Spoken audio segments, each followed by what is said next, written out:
Hello, one and all. Welcome to this edition of Kitz Corner. So, Speaker Pelosi is making the rounds, or I should say ex-Speaker Pelosi, because now that the Republicans took over the House, and now it's Kevin McCarthy. She is now free to roam the earth as a war criminal, and of course, like every other war criminal that hasn't been prosecuted, which is why we're ruled by criminals and why we have a criminal catastrophe, and really the justice system is such a joke. She is now doing speaking tours. Just like Clinton, just like George W. Bush, just like all the nefarious figures that should be prosecuted for the inhumane, unspeakable things that they've done, they're able to roam free. But yet, we are possibly seeing a law being passed that if you use a VPN, which is a virtual private network, to access information on the internet, you could be deemed 20 years of prison time. Again, the justice system is such a joke. But anyway, Nancy Pelosi is doing a press tour here. And it says this is from the CUNY. So this is some sort of university in New York here. And it says an event of Speaker Nancy Pelosi in conversation with Paul Krugman. He is the notorious figure of the Democratic Party. He is also a criminal himself. And if you want to know the faces of evil, I give you Exhibit A and B. Because those are the people, those are the faces that are not on your side. Especially him. That is not a face of someone I'd be asking directions to the highway. That is someone I would not be trusting or having coffee with. I'm just saying. He looks downright suspicious. So apparently this event, and it's also a live stream event because they have to do it in person and live because there's going to be such an audience to hear a war criminal speak. So here's a bit of the description here. It says, after her historic tenure as Speaker of the House, Speaker Emerita Nancy Pelosi joins in conversation with Nobel Prize winning economist Paul Krugman. Nobel Prize winning economist. Well, this is my personal beef with awards because I feel like that as I get older, I'm more realizing that awards are meaningless. And considering that, a war criminal like Barack Obama got a Peace Prize and how the Oscars and the Emmys, I'm not going against people that have won them. That's great. That's, congratulations. But it's not the point. It is not the point. It's literally the cherry on top that, gives that extra specialty. It gives you like a privilege pass of the rest of the establishment. So that's just kind of my take of it. Or maybe I'm just a little jealous because I haven't won anything. But anyway, that's not the point. I did win a creativity award back in grade school, but anyway, where's I going with this? Pelosi, the 52nd Speaker of the U.S. House of Representatives and the first woman to serve as Speaker, is the chief architect of generation-defining legislature, including the Affordable Care Act and the American Rescue Plan, which we know how that turned out. She continues to serve as a member of Congress representing San Francisco, which she's done more than 35 years. She speaks with Krugman, a columnist from the New York Times and best-selling author who is a distinguished professor of economics and a senior scholar at the Stone Center on Socioeconomic Inequality at the CUNY Graduate Center. And there was an attendance there, but there was also people that were attending for the reason of confronting her and reminding people that she is a notorious war criminal. And that's why we're presenting it here today, because obviously we know about this, but some people may not know how nefarious a person like Pelosi was. Not just a legislator with her own city, but also a torture advocate. She advocated for wars. She did the biggest upward transfer of wealth during the CARES Act, during the COVID lockdown. She is nefarious across the board. And here's a bunch of people that are going to remind you exactly who she is. Pelosi, that's a very good place for you in the depths of hell. Because for some reason, you have a very bad obsession of getting us into war. Hey, why is that there were no WMDs in Iraq. You lied us into. So I want to replay that because that's a funny line that he makes right at the beginning, which honestly I wish he would have saved that to the end. Like, if you want to really make a good argument, just in my personal take, you mentioned about all the things of why would she be burning in hell, and then say you're burning in hell because of that. Just my take. You know, Pelosi, that's a very good place for you in the depths of hell. Because for some reason, you have a very bad obsession of getting us into war.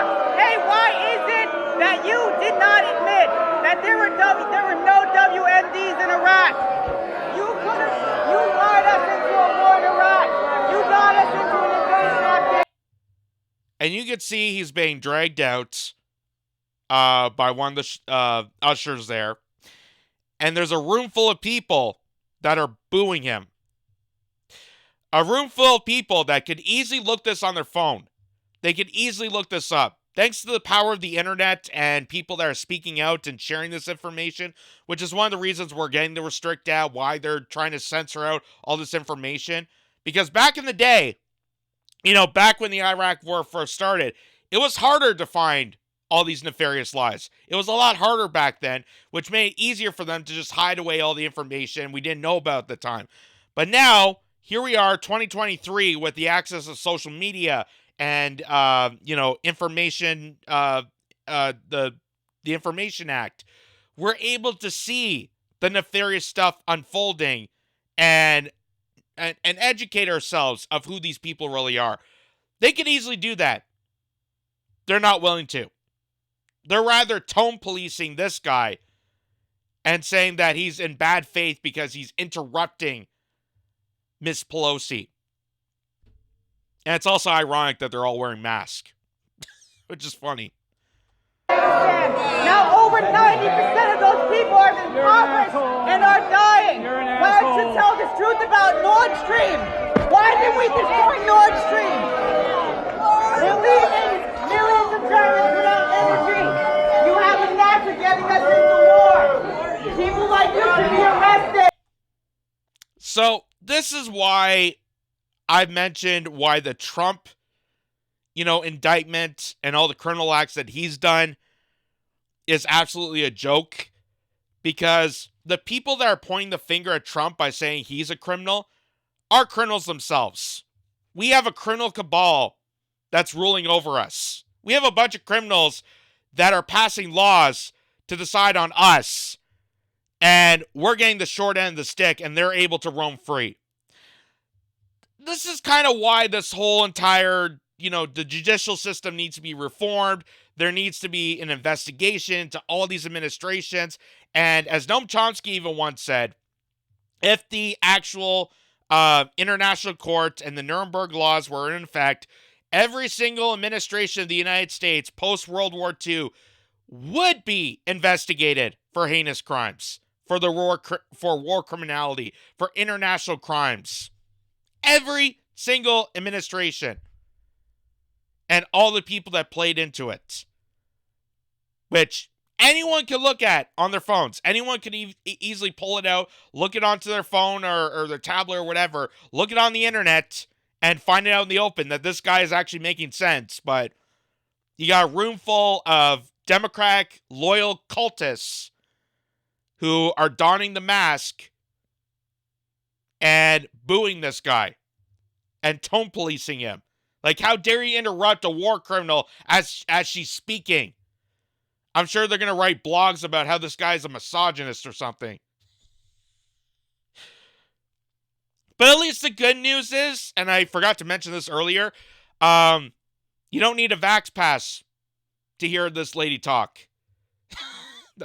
That's, I guess, the upside of it. We have tennis players and athletes and musicians that are getting bombarded with propaganda and slant for, their rhetoric on COVID and their decisions on the vaccine. But hey, we can allow people to listen to war criminals. Absolutely, we're not gonna, expect passports and digital IDs for them. There's more to this though. You You are a war criminal. Hey, Congresswoman, I came to see a warmonger, but you're a sad old drunk. What happened?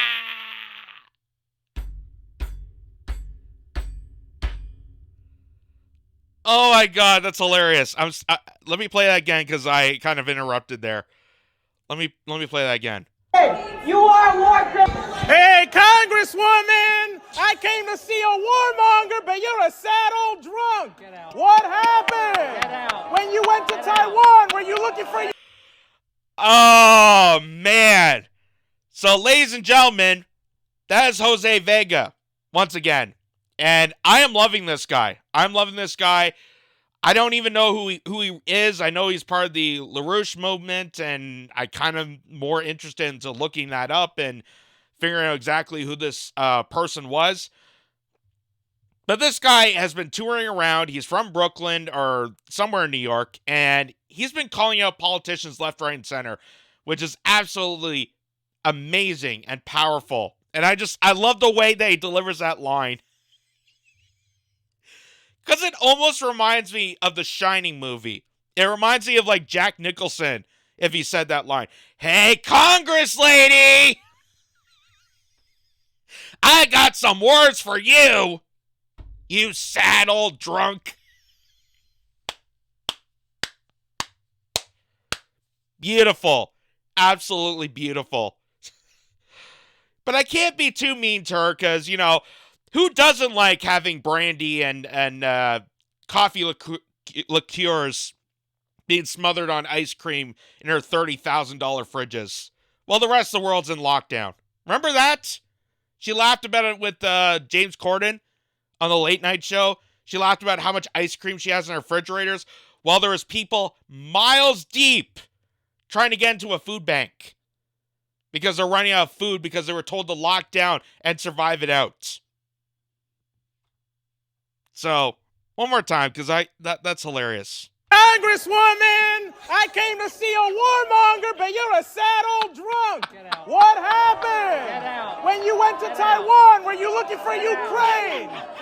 Did we blow up the Nord Stream on accident or on purpose? Did you know about that?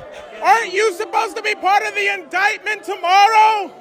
You're a war criminal by definition, Miss Pelosi. You got some nerve. Is that why you're here in Manhattan? Is that why you're here? Because you're getting indicted tomorrow, you goddamn war criminal? How many people have died in your fucking name? Huh? How many people have died because of Iraq? All of you forgot about Iraq? Get out of here! Iran, Libya, Syria. That, again, one of the reasons I love this guy. He is able to be open and honest and just direct to the point. Because, again, all you have to do is do a quick Google search. Like, it's out in the open. It's out in the open. It's not in secrecy anymore. Thanks to, you know, insiders that are leaking out information and, the you know, public access records. Like, you can see it. This guy is not, he's not wrong. He is not wrong. But when you're talking to a room full of cultish people that are following politicians like they're superstars, they don't seem to get it. And I don't know if they're ever going to get it. And maybe it's just because they have this, you know, Democratic shield around them. The same way, and not just the Democrats, but also Republicans.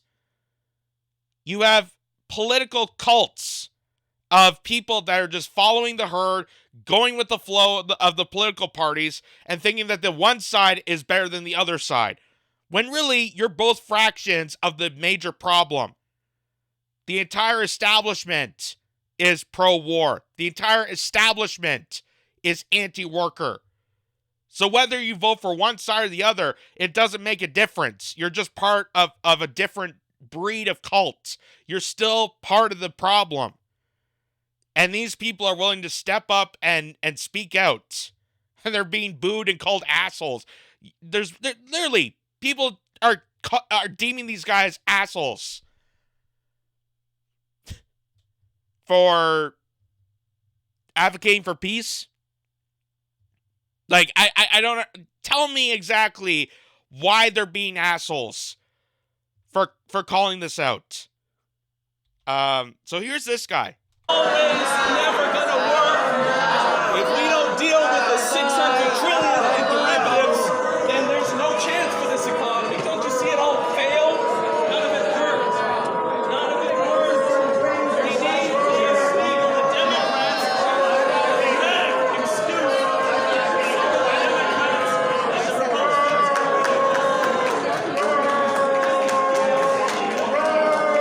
And then So that's another thing that people could easily look up, is how Nancy Pelosi, funded by Wall Street because she's such a great fundraiser, destroyed the economic system and the banking regulations that allowed corporate capture.